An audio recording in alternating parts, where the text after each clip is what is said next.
Nous allons parler de quelque chose qui concerne le monde entier, évidemment vous aussi, les terres rares et la bataille et la guerre mondiale froide. J'espère qu'il le restera autour des terres rares. Je peux vous poser une question? J'ai 1 million de questions à te poser. À mon tour, j'ai une question. Mais tout cela ne répond pas à ma deuxième question. Alors, je pose la question, monsieur le président, je pose la question, messieurs les jurés, je pose la question à tout le monde. Pourquoi me posez-vous toutes ces questions? Je sais que tu n'aimes pas les questions, là, gars. Question à tout, André Vercors. Ça te fatigue pas toujours de poser des questions tout le temps? Eh bien, ça ne fatigue pas de connaître les questions. Oui, Alexandre. Non, c'était juste pour le milieu d'émission. Donc, vous êtes déjà très nombreux à nous suivre. Continuez de mettre des pouces. Et le petit, on continue justement pour départager. On va attaquer un autre sujet encore très important. Sur les terres rares. Je te laisse enchaîner. Absolument. Et on a, je crois, Michel, notre ami Fayad, a un problème de véhicule. Exactement. Il est en route et on a fait le nécessaire. Mais nous avons Guy de Lafortelle. Et bonjour Guy. Bonjour Guy. Bonjour Guy, André. Oui, on va vous présenter quand même, vous n'êtes pas absolument étranger à cette chaîne. Vous êtes chroniqueur, vous êtes financier, vous êtes fondateur de l'information L'investisseur sans costume et évidemment un des cofondateurs de Toxin. Alors justement, vous avez vu ce matin, il s'est passé quand même quelque chose de très intéressant.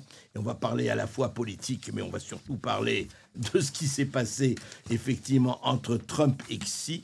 Et je suis en train de... Je voudrais donner le texte, voilà, hier, le 9 novembre, jour anniversaire de la mort du général, mais ça n'a rien à voir, la République populaire de Chine a annoncé la suspension de l'interdiction d'exporter vers les États-Unis 3 métaux rares stratégiques, le gallium, le germanium et l'antimoine, en vigueur depuis décembre 2024. Donc décembre 2024, novembre 2025... Eh bien, voilà, suspension de l'interdiction.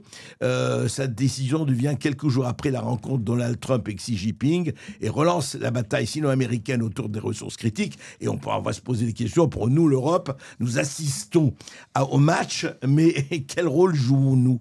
Alors, Guy de Lafortelle, en fait, il faut négocier toujours un rapport de force. Apparemment, Trump a obtenu quelque chose. Alors, oui, les terres rares sont en plein cœur du rapport de force entre la Chine et les États-Unis à plusieurs niveaux. La situation est compliquée pour Trump. C'est difficile de savoir s'il a vraiment réussi quelque chose parce que là, on est juste sur une suspension pour 1 an. Ouais. Donc, on n'a pas enlevé le sujet de la table. Mais cette suspension dit quelque chose quand même, parce qu'ils auraient pu dire pas question de suspendre, nous on continue, non? Cette suspension, elle dit que si la Chine, pour revenir, la Chine aujourd'hui raffine à peu près 90% des terres rares exploitées dans le monde. 90%. Ouais, 90%. Un monopole, presque, oui. Elle en extrait à peu près 70 à 80%, elle en raffine 90%. Ce qu'il faut comprendre avec les terres rares, c'est que ce ne sont pas des terres, ce sont des métaux, et elles ne sont pas particulièrement rares, mais elles sont extrêmement diffuses, c'est-à-dire qu'elles sont présentes en très faible quantité dans les mines dans lesquelles vous les minez. C'est-à-dire que vous avez besoin généralement de déplacer des collines entières pour en récupérer quelques kilos. Et bien évidemment, pour les traiter, vous mélangez ça à des produits chimiques pour séparer les éléments. Donc, c'est une des exploitations les plus polluantes et les plus dégueulasses qui existent. Et la Chine a fait ce choix-là, il y a une quinzaine d'années, de dire nous, c'est pas grave, on va s'en occuper. Oui. On va s'en occuper, et donc ce sont eux qui font ça. Scott Bessent a déclaré aux États-Unis il y a quelques Le ministre jours, le conseiller ou le ministre du Commerce, je crois. Non, Scott Bessent, il est au Trésor. Trésor, oui, pardon. Au Trésor, que en gros 2 ans, les États-Unis allaient pouvoir se passer des terres rares chinoises. C'est de la com. C'est absolument pas possible. On passe pas de 90% à 0%, même pour les États-Unis, en 2 ans. Ce sont des mouvements qui prennent une dizaine d'années au minimum. En sachant qu'il y a plusieurs niveaux de terres rares. Les terres rares qui ont été mentionnées hier sont des terres rares légères. Après, il y a le cas encore particulier des terres rares lourdes, qui sont en encore plus faible quantité dans les mines. où là, pour le coup, la Chine détient 100% du raffinage de ces terres rares. Il n'y a que elle qui les maîtrise. Et là, il y a carrément il y a de la technologie en plus. C'est pas uniquement de la volonté. Ils ont une connaissance technologique qu'on n'a pas ailleurs. C'est eux qui font 100%. Et ces terres rares lourdes, elles sont extrêmement importantes parce qu'elles servent à des usages critiques, que ce soit des usages militaires ou des usages de batterie. C'est notamment, vous allez avoir une des terres rares les plus critiques, qui est le dysprosium. Le nom même en grec signifie difficile à obtenir, qui est absolument nécessaire pour faire les batteries de voitures, par exemple. Vous en avez besoin vous avez des applications militaires pour les radars. Donc vous avez un jeu extrêmement complexe qui se pose, dans lequel à la fois vos téléphones, vos voitures électriques, vos ordinateurs, les serveurs d'intelligence artificielle, toutes ces choses-là ont besoin d'un petit peu de terres rares, mais ils en ont besoin quand même. Vous voulez dire, on serait, Guy de Lafontaine, on serait paralysé si on n'avait pas ces terres rares? En 2-3 mois, oui. En 2-3 mois, Ouais. si la Chine vous coupe toutes les vivres en dysprosium, vous arrêtez de construire des voitures électriques sous 2-3 mois. Ce qui sont à peu près les stocks qu'on estime avoir. En sachant que, et donc vous avez ça, des trucs tout bêtes, hein, vous avez une autre terre rare qui s'appelle l'europium, qui, elle, est absolument nécessaire pour faire la couleur rouge de vos écrans. Donc si vous n'avez plus d'europium, vous n'avez plus de rouge dans vos écrans, vous n'avez plus d'écran pendant quelques temps. L'europium, c'est intéressant. Il y a opium dedans, mais ça n'a rien à voir, j'ai bien compris. Alors en Europe, si vous voulez, en Europe, on était censé rentrer, qu'on soit très clair, c'est quelque chose qui est absolument pas récent. C'est-à-dire que le sujet des terres rares, un sujet qui vient de très loin, c'était évidemment une espèce d'énorme, un énorme caillou dans la chaussure, parce que tout le monde se dit, il faut absolument qu'on réduise notre dépendance, mais encore une fois, personne ne peut décemment vouloir d'un procès de mine dans sa campagne, quoi. C'est vraiment, c'est dégueulasse, les terres rares. Donc, il n'y a pas de sujet là-dessus. Donc, oui, là, on est obligé à l'interdépendance. Et enfin, la mondialisation, là, est nécessaire. Enfin, il faut le dire. Ça nous met face, ça nous met face à nos contradictions. C'est-à-dire que c'est bien joli de vouloir sauver les ours blancs tous les matins, mais qu'est-ce qu'on fait? Est-ce qu'on se met... En disant, bon, on va laisser la Chine faire ça, on se met littéralement sous l'influence de la Chine et on ne peut plus vivre aujourd'hui sans la Chine. Oui, mais comment on peut empêcher... Alors, attendez, Guy de Lafontaine, c'est là où le sujet est très compliqué, c'est qu'en Europe, on avait fait un grand plan pour essayer de rattraper notre retard sur les terres rares, et on avait commencé un grand partenariat pour avoir notre source d'approvisionnement de terres rares avec l'Ukraine. D'accord. Non, mais c'est intéressant. Les terres rares sont ça avait commencé à être appliqué, enfin, ou pas du tout. C'était envisagé. Il y avait les premiers accords avaient été signés. Il y avait pas de production qui avait été commencée, mais les premiers accords avaient été signés. C'était des trucs qui datent de la fin des années 2010, début. Et évidemment, la guerre en Ukraine, non seulement a tout arrêté, mais ce sont les Américains qui ont récupéré les contrats. Et c'est maintenant et là, il y a un énorme sujet. Il y a un énorme sujet pour Trump. Et il y a un enjeu sur la guerre en Ukraine qui est que plus la guerre dure, plus c'est difficile de mettre en œuvre ces terres rares. Et deuxièmement, c'est qu'une grosse moitié des ressources de terres rares sont dans les régions contrôlées par la Russie. D'accord. Et une autre partie sont dans les zones frontalières, pas très loin. Donc là, il y a un enjeu important là-dessus. Bien sûr. À ce niveau-là. Donc en Europe, oui. Alors en Europe, on est totalement à la ramasse puisque ce plan-là est passé tout simplement à la poubelle et on n'a pas d'autres plans. Il y a une mine en France qui est en cours, mais c'est quotité négligeable. C'est pas grand-chose. C'est-à-dire qu'on essaie, on bricole. En Europe, est-ce qu'il y a, alors, à part l'Ukraine, est-ce qu'il y a des terres où on sait, enfin, des territoires où on sait qu'il y a les terres rares? Oui, encore une fois, les terres rares, il y en a en France, il y en a en Suède, c'est-à-dire que en tout cas, les terres rares lourdes, c'est encore plus compliqué, donc, mais les terres rares, il y en a un peu partout. Le problème, c'est la volonté politique et la capacité de se dire, je veux dire que vous regardez des trucs aussi bêtes que le charbon en Allemagne, où ils rasent des villages entiers pour faire les mines de charbon, ça fait du mal, quoi. Les gens sont pas d'accord. Et les terres rares, c'est encore autre chose. Donc, si demain, on vient vous faire des trous dans les montagnes pour sortir des terres rares, les gens vont pas être contents. Il y a un vrai sujet, je pense, qui est important, c'est qu'on soit conscient du côté extrêmement polluant de l'extraction et du raffinage, encore une fois, parce que non seulement vous déplacez des montagnes, littéralement, mais vous les mélangez à des produits chimiques et derrière vous faites des montagnes de boue. Donc, et à la fois, si on ne le fait pas nous-mêmes, on se met, on a cette dépendance qui fait que, encore une fois, aujourd'hui, mais ça devrait nous faire réfléchir de manière plus large sur l'électrification totale, que ce soit nos voitures, nos chauffages, que ce soit... On est en train de tout électrifier, sauf que le problème, c'est qu'on n'est pas capable aujourd'hui. Il y a l'argument qui est en train de se dire qu'on est en train de passer d'une dépendance au pétrole à une dépendance aux minerais, est extrêmement fort, et c'est pas pour le meilleur pour le moment. Mais c'est extraordinaire quand même, Guy de la Fontaine, parce que je crois que très peu de gens se rendent compte de l'importance de l'enjeu. C'est-à-dire ce que vous dites, en fait, les terres rares, y compris nos chers écologistes, ils emploient leurs portables et leurs voitures, etc., etc. Et en fait, ils attaquent le CO2 et le gaz à effet de serre, et ça, il n'y a pas un mot là-dessus même dans les discours et les narratifs écolos. On n'en parle pas, c'est le non-dit, quoi. C'est la terra incognita. Je vous avoue, j'ai pas été épluché les programmes de ces gens-là. J'en sais rien. Ce qui est sûr, c'est non, mais le truc venez dire aux gens, passez-vous de vos téléphones, de vos ordinateurs.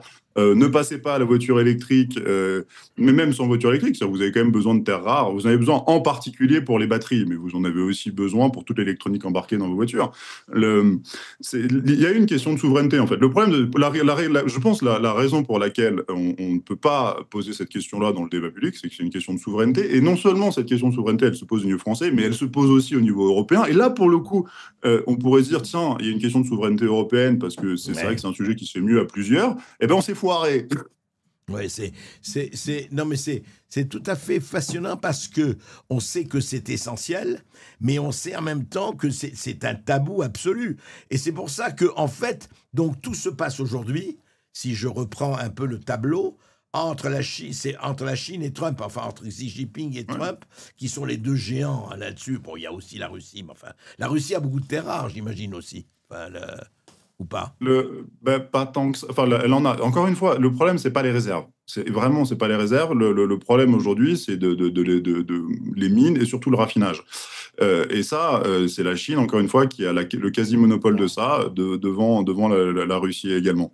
Donc si la Russie... on pourrait le faire, nous... Attendez, on fait des hypothèses, mais des hypothèses intéressantes. À supposer qu'on est pour avoir... Est-ce que l'Europe peut faire le raffinage des terres rares ou pas? Ou elle est équipée technologiquement pour ça? Non, bien sûr que non, qu'on n'est pas équipé. Encore une fois, le raffinage, c'est vraiment ce qui est le plus dégueulasse. Donc non, on n'est pas du tout équipé. Et si on voulait s'équiper, il faudrait qu'on ait tout d'abord cette grande discussion entre nous, de se dire ok, on a ce problème qui est qu'on peut pas se passer de toute notre électronique. Les terres rares, ça fait des aimants, ça fait ça fait des batteries, ça fait des écrans, ça fait tout ce dont on a besoin aujourd'hui. Et donc il faudrait qu'on ait nous cette grande conversation entre nous en disant qu'est-ce qu'on fait. Est-ce qu'on essaye de ne plus être dépendant à ces choses-là et de revenir à des choses, ou est-ce qu'on accepte qu'on a besoin de ces terres rares pour notre électronique et on accepte d'aller les chercher nous-mêmes? Mais c'est des processus qui prennent 10 à 15 ans, ça. Hein. Ça se fait pas en 2 ans. Quand Scott Bessent dit en 2 ans on aura fini, alors il met la pression à tout le monde, il va chercher des accords en Afrique du Sud, en Afrique, mais c'est de la com. C'est de la com. Et c'est là besoin de plusieurs années. Ça peut pas se faire en 2 ans, ça peut pas se faire en 3 ans. Non. Ça n'existe pas. Non, parce que vous avez, encore une fois, il n'y a pas d'industrie. Vous avez une mine aux États-Unis, vous avez Mountain Pass, ok, mais vous avez les structures. C'est quand même, en fait, je pense qu'on a oublié à quel point il faut construire les mines, il faut construire les usines de raffinage. Ensuite, il faut avoir les terminaux. Ensuite, tous ces trucs-là, encore une fois, il faut les envoyer, il faut les réceptionner, ça prend un peu de temps. Et même 10 ans, c'est pas si long pour ces choses-là. À l'époque à laquelle on est, mais quand même, ça prend un peu de temps. Et dans ce jeu-là, moi, ce qui est certain, c'est que ce jeu des terres rares est là pour durer, que là, la Chine est vraiment dans cette espèce de logique de je sers, je desserre, notamment elle teste. C'est-à-dire que, parce que quand on vous dit, si on supprime les terres rares, il va se passer des choses, mais c'est intéressant de voir ce qui se passe en face. On n'a jamais essayé, on ne s'est jamais retrouvé dans une situation de pénurie. Est-ce que... Est-ce qu'il y a à quel point on va en souffrir ou pas? D'une certaine manière, il y a eu des graves problèmes d'approvisionnement sur les chaînes automobiles en Europe il y a quelques années. Les gens mettaient un an et demi à avoir leur voiture. Bon, personne n'est mort, quoi. Mais est-ce qu'on pourrait se retrouver, encore une fois, c'est hypothétique, mais posons les problèmes, parce que c'est ça aussi les scénarios. On pourrait se retrouver, en fait, on est entièrement dépendant de la Chine, ce que vous me dites aujourd'hui. Oui. Totalement. On est entièrement dépendant de la Chine, et la Chine est en train de jouer, en train de dire. Je sais pourquoi elle dessert la Chine aussi. C'est-à-dire que il faut aussi aujourd'hui, c'est-à-dire que si vous donnez trop d'intérêt à prendre cette indépendance, la Chine, elle, a tout intérêt à essayer de garder son avantage le plus longtemps possible. Ouais. Donc, oui, ce qui est certain, ce qu'il faut voir, c'est-à-dire que ça, pour moi, si la Chine interdisait l'exportation des terres rares de chez elle, ça serait l'équivalent d'une déclaration de guerre. C'est-à-dire que là, vraiment, c'est porte-avions contre porte-avions en 3 semaines à ce stade-là. Oui, c'est presque c'est une bombe nucléaire quelque part. Comparaison n'est pas raison, mais je veux dire, ce serait une déclaration de guerre mondiale, quoi. Si la Chine faisait ça. C'est le risque, oui. Donc c'est pour ça que les Chinois sont obligés. Je suis pas étonné. C'est pour ça qu'on est dans un jeu de on serre, on voit ce qui se passe, on dessert, on regarde. Je pense que les Chinois sont très attentifs à là où les mines se font et se défont, en sachant que ce qu'il faut voir derrière, c'est que l'enjeu militaire est extrêmement important. C'est-à-dire que vous avez d'un côté les Américains qui ont besoin des terres rares chinoises pour leurs applications militaires. Encore une fois, les terres rares lourdes, qui sont par exemple le dysprosium, c'est les aimants à haute température. Donc ça, c'est des choses, si vous avez des applications militaires qui sont absolument nécessaires. Donc les États-Unis en ont besoin, et la Chine, de l'autre côté, a également besoin des puissances de calcul de l'intelligence artificielle américaine pour certaines applications militaires. Et donc vous avez cette espèce de petit jeu qui dit, oui, t'as pas du tout envie que je m'arme contre toi, mais en même temps, il y a une forme d'interdépendance extrêmement bizarre entre les deux adversaires qui ont besoin l'un de l'autre pour développer leur armée et les guerres du futur. Vous voulez dire, je te tiens, tu me tiens par la barbichette, quelque part. Ouais. Ce qu'il faut comprendre, c'est qu'aux États-Unis, il y a vraiment, il y a deux clans. C'est-à-dire qu'il y a des gens qui pensent encore aux États-Unis, et je pense qu'ils le pensent, notamment BlackRock, en tout cas il y a 1 an, ils le pensaient encore, qu'il y avait un chemin de partenariat avec la Chine. Et vous avez le camp Trump qui, lui, pense que c'est la grande confrontation. Mais il ne faut pas croire que tous les États-Unis sont dans une logique de grande confrontation. BlackRock était encore en train de faire des investissements en Chine il n'y a pas si longtemps. Là, effectivement, ils sont un peu plus prudents récemment. Mais donc, c'est pas, les États-Unis ne sont pas complètement certains et c'est pas totalement impossible que les États-Unis, dans la décennie qui vient, se disent c'est la Chine, le nouveau moteur de puissance du monde, et qu'ils fassent une transition douce. Je suis pas certain que ce soit le truc le plus probable, mais en tout cas, il y a ces forces-là aux États-Unis aussi. C'est délicat. Je pense que moi, la première chose à faire, c'est de se poser ces questions-là. Et nous, en Europe, ce qui est certain, c'est qu'on n'a plus de souveraineté et que la souveraineté française a été transférée à l'Europe et la souveraineté européenne a été transférée à Washington. Et qu'aujourd'hui, vraiment, le cas ukrainien est un cas absolument majeur où, donc sur les terres rares, mais aussi sur les terres arables. La France était très bien positionnée sur les terres arables en Ukraine. Votre invité président, M. Mercadal, disait que quand vous aviez des produits ukrainiens, en fait, ça venait de General Mills, de BlackRock et des grands américains. On s'est fait sortir. On s'est fait sortir, mais il le dit, elle le dit. Bonjour, Michel Fayad. Je sais que vous avez les ennuis de transport, pareil. Mais vous savez, ne vous inquiétez pas, Madame Hidalgo est en train de sonder la samba au Brésil. Voilà, donc tout va bien. Elle est très très bien. D'ailleurs, on pourrait pas montrer. Non, vous l'avez pas la photo. Ah oui. Prefeita vai ganhar o título de cidadã de Belém. Regardez, on content, nous on part terre rare, Europe, etc. Assim, já tem nossa característica aqui, acolhedora.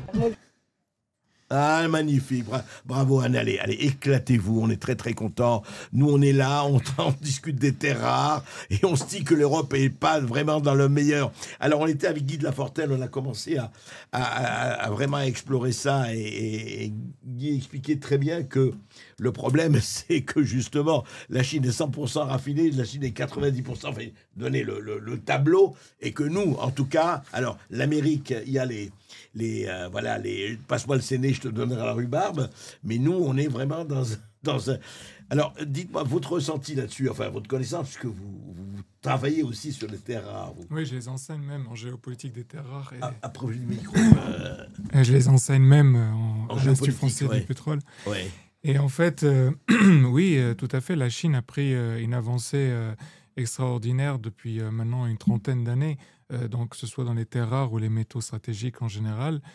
Et en fait, ils ont considéré qu'ils n'avaient pas forcément du pétrole et donc ils devaient prendre cette avance parce que justement, les métaux seraient stratégiques dans tout ce qui est le développement. Ils ont commencé il y a 30 ans déjà. Ah oui, ouais. Oui. D'accord. Et ils l'ont même utilisé comme arme contre le Japon dans une histoire si vous voulez, de conflit territorial.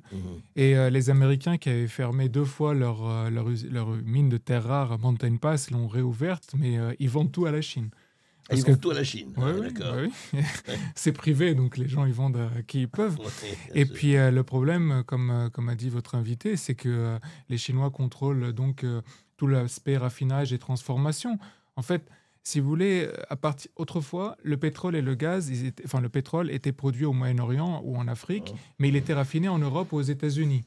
Or, là, vous avez la Chine qui dispose déjà d'énormément de métaux, qui a également pris des permis de par le monde, qui a déjà fait des stocks incroyables et qui contrôle tout le raffinage et toute la transformation. Donc, en fait, le monde entier est dépendant. C'est un monopole, quoi. C'est un monopole. Et il y a quelque chose qui était assez frappant lors de la COP21 à Paris il y a quelques années. Vous vous souvenez, à l'époque de François Hollande et de Laurent Fabius. Laurent Fabius, oui. Absolument. Et vous vous souvenez, les gens se demandaient, mais en France, mais pourquoi est-ce que la Chine accepte la COP21, les conclusions de la COP21 pour la transition énergétique? Mais en fait, les Chinois se frottaient les mains parce que pour le solaire, pour l'éolien, pour tout ce qui est nécessaire à cette énergie de transition, il y a besoin de métaux. Et qui contrôle les métaux? Qui contrôle leur transformation? Qui contrôle leur raffinage? Eh bien, c'est la Chine. Ouais, c'est dingue. C'est ça, c'est-à-dire qu'eux, ils disent allez-y les écolos, bien sûr, merveilleux, on va vous vendre tout ça, quoi. Bien sûr, et vous voulez des batteries électriques, vous avez besoin de nos métaux, mais allez-y. Vous voyez, c'est-à-dire qu'on a fait le jeu de la Chine, et donc aujourd'hui, la Chine se frotte les mains. Mais juste un moment, avant de reparler par Guy, est-ce qu'on pouvait faire autrement? Parce qu'on a besoin de ces terres rares, de ces métaux. Non, on ne peut pas faire autrement. Maintenant, la seule façon pour l'Europe de survivre un petit peu, c'est d'essayer de développer tout ce qui est recyclage des métaux stratégiques. Mais le grand problème, c'est que les Chinois aussi y ont pensé et sont en train de breveter toutes les avancées qu'ils font à tous les niveaux. Donc en réalité, c'est vraiment extrêmement compliqué. La seule chance qu'on a en France, c'est qu'on a découvert des terres rares, mais on a découvert du lithium dans nos eaux géothermales en Alsace. Et les Allemands ont fait la même chose, ils ont découvert de l'autre côté du Rhin. Donc, on a une société en France qui s'appelle le groupe Arvern Group, et sa filiale Lithium de France. Et côté allemand, on a Vulcan. Et donc, le lithium qui a été découvert pourrait suffire à tout ce qui est nécessaire pour la France, pour l'Allemagne et même peut-être pour l'Europe. C'est déjà pas mal. Voilà, mais il faudrait quand même un vrai travail de nos politiques pour relancer aussi tout l'aspect minier, parce qu'on a aussi du tungstène dans les Pyrénées. On a des choses... Mais bon, pas de quoi rivaliser là avec la Chine. Oui, mais alors justement, ce que disait Guy de Lafortelle aussi, il faudra là affronter les écologistes. Ah bien sûr. Que vous allez creuser les montagnes, les trucs. Oui, mais il faut qu'ils soient logiques avec eux-mêmes. Ils veulent la transition énergétique, ils doivent passer par là. Il n'y a pas d'autre moyen. Mais je reviens sur le lithium justement qui a été découvert, c'est du lithium géothermal, donc c'est vert. Du coup, là, ils ne peuvent pas s'opposer. Ah ouais, d'accord, oui, c'est ça. On ne va pas creuser là-dedans. On creuse, mais on creuse de manière... Juste une question que j'ai posée à Guy de Lafortelle. Par rapport, alors vous avez vu que, est-ce que c'est promis? Vous avez vu que Xi Jinping a accepté la suspension de l'interdiction d'un certain nombre de... Alors c'est quoi? C'est vraiment la grosse discussion, le gros marchandage entre Xi Jinping et Trump qui continue? Ou est-ce que ça va jouer un rôle plus important? Parce que Trump, évidemment, fait son grand numéro, dit oui, j'ai fait céder la Chine, voilà, etc. Ou c'est vraiment un chapitre de plus dans leurs grands affrontements? Non, en fait, il y a un affrontement entre les deux, mais les deux ont aussi besoin l'un de l'autre. Il faut quand même pas le nier. Donc, les Américains ont besoin des Chinois, les Chinois ont besoin des Américains. Les terres rares sont une arme qu'a la Chine entre ses mains. La Chine, aujourd'hui, a suspendu cette arme parce que le deal, finalement, même si Trump lève les mains et est très content de son deal, il n'est pas non plus très négatif pour la Chine. La Chine s'en sort aussi quand même bien. C'est un peu du win-win malgré tout. Et du gagnant-gagnant, pardon, en français. C'est bien. Faites attention, c'est bien. Et donc, en fait, je pense que les terres rares reviendront sur le tapis dans quelques temps parce que c'est suspendu pour 1 an. Donc, oui, c'est ça. C'est ce que disait... Voilà. Et puis, la Chine utilise aussi les métaux comme arme contre l'Europe. Parce que chaque fois que l'Europe veut renforcer ses mesures contre la Chine, notamment en termes de tarifs douaniers également, et bien la Chine menace l'Europe. Donc si j'ai bien compris vos discours à tous les deux, c'est l'Europe qui en prend plein la poire, si je peux même mettre cette expression. Complètement, mais on a quand même quelques possibilités, c'est-à-dire... oui, vous disiez qu'il y a quelques zones... Oui, mais on en a également en dehors de l'Union européenne, mais sur le continent européen. Il y a également du lithium en Serbie, on a quelques métaux aussi en Bosnie-Herzégovine, il y en a au Groenland, il faudrait le conserver. Hier, Donald Trump a encore dit que le Groenland veut à tout prix de devenir américain et que si le Danemark n'est pas content, eh bien, on lui mettra des tarifs douaniers spéciaux. Bien sûr, comme d'hab. Il y a l'Ukraine, bien sûr, mais enfin, il y a aussi l'Islande qui a des métaux. Donc, il y a et la Norvège, il y a quand même pas mal de pays qui, en Europe, sur le continent européen, qui font pas partie encore de l'Union européenne, mais qui ont énormément de métaux qui peuvent être stratégiques pour nous. Et la Russie ? La Russie, bien sûr, même si elle pèse pas dans tous les métaux, elle est quand même un pays essentiel au niveau des métaux stratégiques. Et en plus de la Russie... Elle raffine, elle raffine, Non, le grand raffineur, c'est vraiment la Chine. Et il y a aussi le Kazakhstan qui a énormément de métaux. Il ne faut pas l'oublier. L'Ouzbékistan aussi. Et c'est pour cela que ces dernières années, Emmanuel Macron n'a pas fait que du mauvais, entre guillemets. Et il a essayé de voyager et de rencontrer les Kazakhs et les Ouzbeks justement à cet effet. C'est-à-dire essayer de développer des relations, non seulement pour l'uranium, mais aussi pour d'autres métaux qui sont nécessaires à la France. Mais on revient au même problème. C'est-à-dire, ça, c'est sourcer les métaux. Mais de l'autre côté, les raffiner, les transformer, se passera quand même en Chine. Et il y a une chose que Emmanuel Macron a fait de très mauvais, c'est qu'il s'est brouillé avec les Africains. Et les Africains possèdent énormément de métaux stratégiques. Et donc ça, on avait quand même un avantage stratégique. Congo et tous, enfin le Mali et tout ça. Bien sûr, la République démocratique du Congo possède à elle seule plus des 3/4 du cobalt. Et le cobalt, vous savez, avant qu'on utilise énormément le lithium pour nos batteries, c'est le cobalt qu'on utilisait essentiellement pour nos batteries. Et il y a une dernière chose que je voulais dire, qui est aussi importante pour que les auditeurs comprennent. Vous savez, la Nouvelle-Calédonie possède énormément de nickel. Et donc, c'est pas dans l'intérêt de la France de donner l'indépendance complète à la Nouvelle-Calédonie en ce moment, parce que la contrôler, qu'elle fasse partie du giron français est essentiel pour notre souveraineté métallique, énergétique. Il faudrait que nos politiques s'en rendent compte. Juste rebondir, parce que j'ai une question dans le chat qui parle justement de la Nouvelle-Calédonie, qui parle des mines de nickel et qui aurait été vendue ou des accords avec Elon Musk. Moi, je ne suis pas au courant. Pas au courant, d'accord. Okay. Mais comme je l'ai dit, le grand problème, c'est qu'on est dans des sociétés capitalistes et donc avec des capitaux privés qui peuvent vendre à qui ils veulent. Et comme les Américains à Mountain Pass vendent leur production aux Chinois, nous, on pourrait aussi vendre notre production à Elon Musk. Pourquoi pas. Guy de Lafortelle, en fait, on voit le tableau. Effectivement, le tableau, on voit qu'il y a un certain nombre de régions ou de pays qui ont ce qu'il faut. Il n'y a pas que la Chine, sauf que la Chine... Vous l'aviez dit d'ailleurs, monopole absolu du raffinement, monopole d'ailleurs énorme de l'extraction et surtout du sous-sol. Donc on est refait, nous. On attend et on voit ce qui se passe. On est refait pour les 15 prochaines années, à peu près sûr, mais maintenant il faut réfléchir à dans 15 ans. C'est un peu la difficulté qu'on a aujourd'hui, c'est qu'on a du mal à réfléchir à plus de 2 ans. Et que ce que disait M. Fayad, c'est-à-dire que la Chine s'est lancée il y a 30 ans, a accéléré il y a 15 ans. La Chine recueille aujourd'hui le résultat d'une politique décennale. Et donc, nous, tant qu'on ne se lance pas dans des trucs comme ça, on est foutus.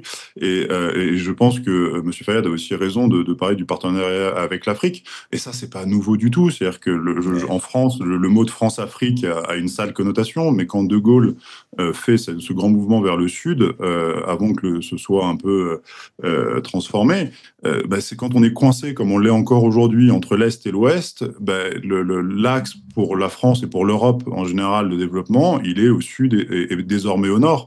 Et donc, effectivement, nous, aujourd'hui, on aurait des grands partenariats à refaire avec l'Afrique. Malheureusement, effectivement, M. Macron ne nous a pas aidés. C'est dommage parce que avant ça, Chirac avait quand même, avec tous les défauts qu'il avait quand même une bonne politique africaine. Et ce qui est nouveau, je rebondis aussi sur M. Fayad sur le Groenland, c'est que, à mon avis, le Groenland est stratégique et de manière générale, l'Arctique est devenu stratégique.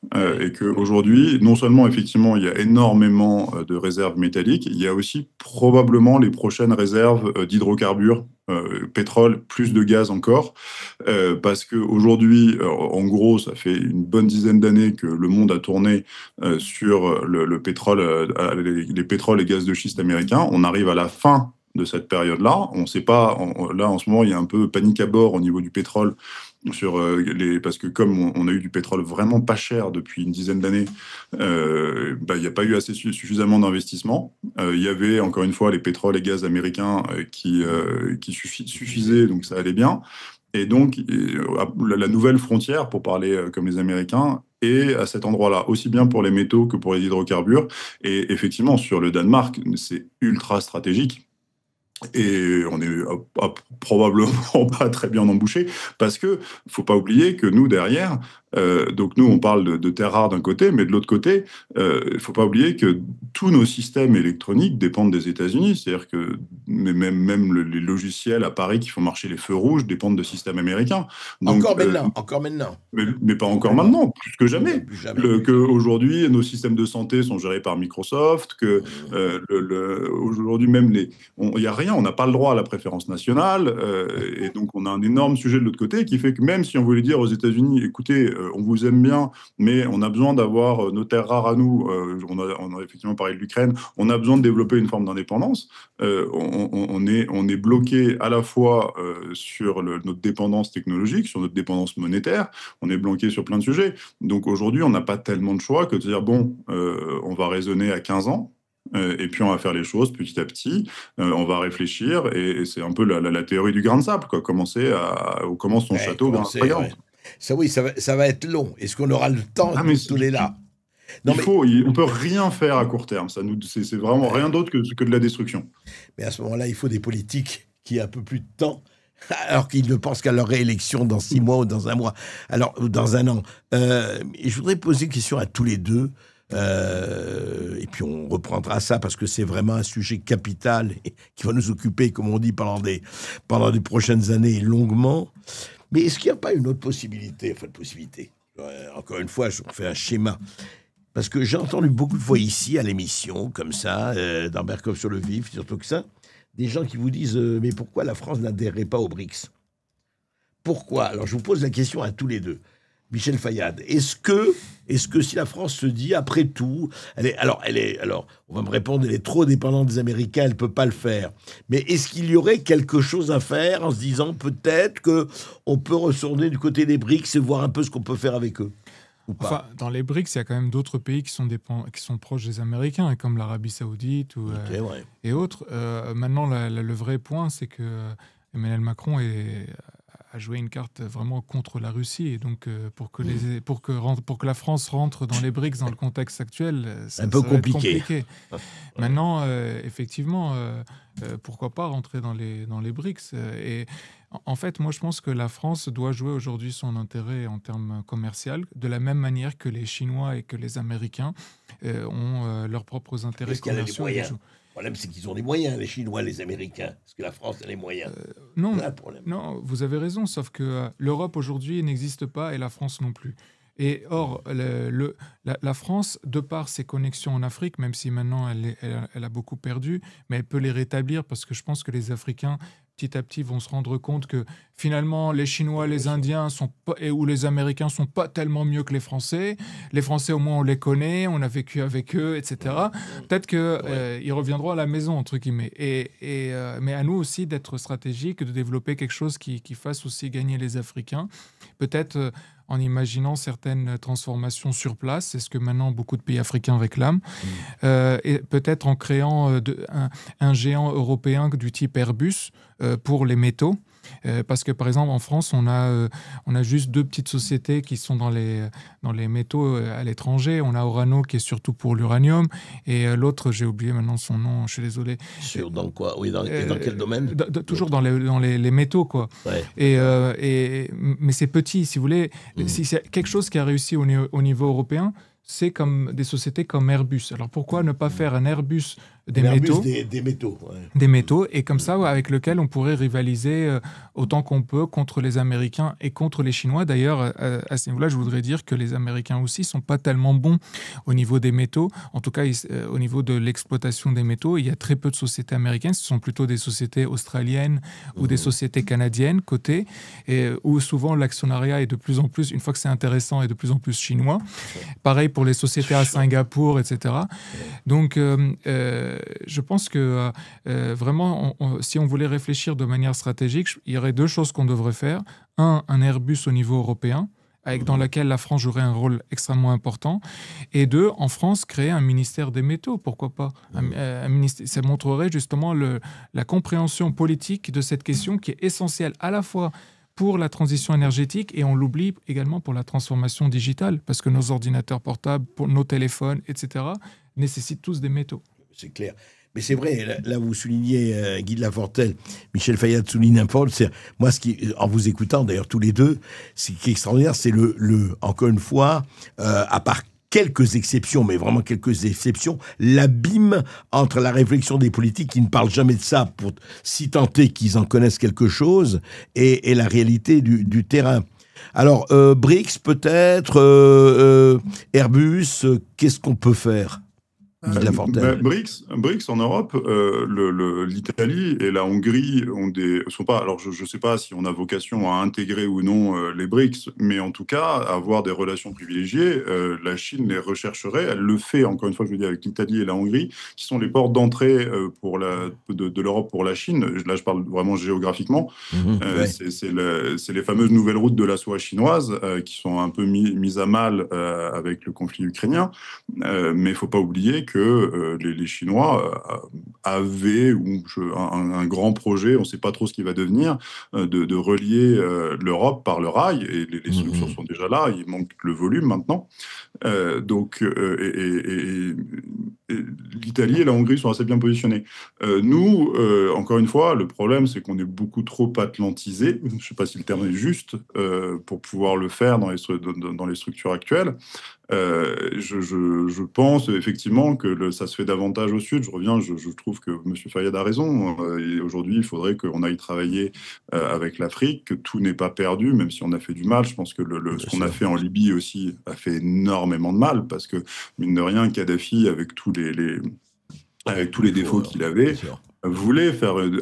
était porteur d'un panafricanisme dont on aurait probablement besoin aujourd'hui. Là, on en parle d'un point de vue économique. Moi, j'ai travaillé un peu sur des sujets africains il y a quelques années, avec notamment des Chinois en face. Les Chinois, quand ils travaillent en Afrique, ils viennent, ils prennent ce qu'ils ont à prendre, ils construisent ce qu'ils ont à construire et ils se barrent. Mais ils vivent dans leur village, ils font un truc. Il n'y a pas d'échange culturel entre la Chine et l'Afrique. Ça a peut-être changé depuis 5 ou 10 ans, mais je ne crois pas. Donc effectivement, il y a cette histoire-là qu'on peut réactiver. Pareil, à 10 ans, 15 ans, de refaire. Toutes les solutions, à mon avis, partent. Il faut être réaliste. Il faut dire, OK, aujourd'hui, c'est ce que disait De Gaulle, on est un petit pays. Moi, je trouve ça terrible. Monsieur Fayad, vous dites, on a des petites entreprises minières. Orano, c'était Areva quand même. On a tué Areva, mais c'était magnifique. Et l'autre société, dont j'avais oublié le nom, c'était Eramet. Mais oui, pareil, les ramets, c'était énorme. Mais c'est des trucs, moi, quand j'étais étudiant, c'était des sociétés qui étaient des leaders mondiaux. Et le BTP était français. C'est-à-dire que vous preniez les grands géants du BTP, et c'est les 3 premiers groupes mondiaux, ou 3 des 4 premiers groupes mondiaux, c'était Bouygues, Vinci et j'ai oublié le 3e. Et maintenant, c'est que des Chinois. Non, mais c'est vraiment les transformations, c'est là où on voit les métamorphoses, elles sont hallucinantes, à la fois par l'accélération et la précipitation, et puis la transformation, quoi. Oui, et maintenant, il y a quand même quelque chose, si on veut voir le bon côté des choses, c'est qu'en France, on a ce qu'on appelle le BRGM. Et le BRGM, c'est le bureau qui est en charge du sous-sol, au niveau français, mais aussi au niveau international pour la France. Et le BRGM... Qui dépend de quel... De l'État. De l'État. Quel ministère? Je crois que c'est l'énergie. Mais... Enfin, si c'est l'État, d'accord. Oui, et donc il a énormément d'informations sur le sous-sol africain. Et des informations que les Chinois n'ont pas et que d'autres n'ont pas. Même maintenant? Non, bien sûr, les permis qu'ils ont pris, ils ont ce qu'ils ont besoin. Mais si vous voulez, sur tout le reste, on a des informations que personne n'a. Et en Italie, ils ont l'équivalent qui s'appelle l'ENEA, qui est en fait l'école polytechnique italienne, mais qui fait la même chose que le BRGM, donc l'étude du sous-sol, et qui a énormément d'informations, notamment sur le Mozambique et d'autres pays qui étaient qui étaient des colonies italiennes. Le Mozambique n'était pas une colonie italienne, mais ils ont des informations sur le Mozambique. Et en fait, je pense qu'on a cet atout-là, qui est un atout donc technique, géologique et spécifique. Et c'est pour ça que si on avait une vraie société minière qui pèse, on pourrait faire un travail assez performant. L'autre problème qui se pose, c'est qu'en France, on a délaissé les métiers de géologue, de foreur, d'ingénieur réservoir. Et donc, tous ces métiers, malheureusement, aujourd'hui, eh bien, on les voit de plus en plus en Chine, en Inde. On a préféré Inde. psychologue et sociologue, c'est tellement plus important. Ou bien professeur de sciences humaines, ou des choses comme ça. Voilà, comportement. Oui, vous voulez dire que en fait, ce sont des métiers qui ont été... Délaissés. Parce que même, regardez les écoles d'ingénieurs aujourd'hui. Vous avez les écoles d'ingénieurs, ils vous disent, vous voulez faire de l'IA, très bien, vous voulez faire de la, je sais pas, tel ou tel métier, ou même de l'énergie verte, etc. Mais par contre, si vous voulez faire du pétrole, parce qu'on parlait, monsieur parlait à juste titre du fait qu'il y avait un manque d'investissement dans le pétrole, mais il y a aussi, du coup, moins de gens qui veulent aller étudier le pétrole. Et il y a personne qui veut aller étudier les métaux, alors que c'est essentiel. Ce qui est assez hallucinant quand même. Mais oui. Et donc, quand on a un pays où le chômage d'ici 2030 pourrait doubler, parce qu'en raison de notre pyramide des âges, il y a énormément de gens qui vont partir au chômage et que l'IA est en train de remplacer beaucoup de métiers, c'est quand même extrêmement important de relancer des métiers dont on a besoin, cruellement besoin. Et les métiers liés aux métaux, c'est quelque chose d'extrêmement stratégique. Maintenant, et à l'avenir. Donc, autant miser là-dessus pour une reconversion de beaucoup de gens dans ce domaine et pousser les étudiants à étudier ce genre de métier pour justement aider la France, aider l'Europe qui en ont tant besoin. Guy de Lafortelle, le mot de la fin? Je suis tout à fait d'accord sur le fait de former notre jeunesse. Moi, je vous avoue, j'ai des exemples de polytechniciens qui sont partis dans des grandes entreprises industrielles françaises. Ils sont restés 2-3 ans pleurés et maintenant font de l'IA chez Amazon et ils sont hyper heureux. Je ne sais pas pour combien de temps, mais en tout cas. Donc, moi, ce que je vois, c'est que je pense qu'au niveau de la jeunesse est assez critique à ce niveau-là et est prête à aller sur des sujets qui sont pas forcément... c'est-à-dire que moi, ceux que je vois en IA, ils n'ont pas forcément commencé, ils sont pas rués dessus. Ils ont d'abord essayé. Moi, ce qui me chagrine un peu, c'est que là, par exemple, j'ai des exemples de jeunes qui se disent, tiens, moi, je vais aller sur le nucléaire parce qu'on sait qu'on va avoir besoin de nucléaire. Et ça me fatigue un peu d'avoir Emmanuel Macron qui d'abord veut fermer des centrales, puis finalement veut les rouvrir, puis maintenant, il ne sait plus.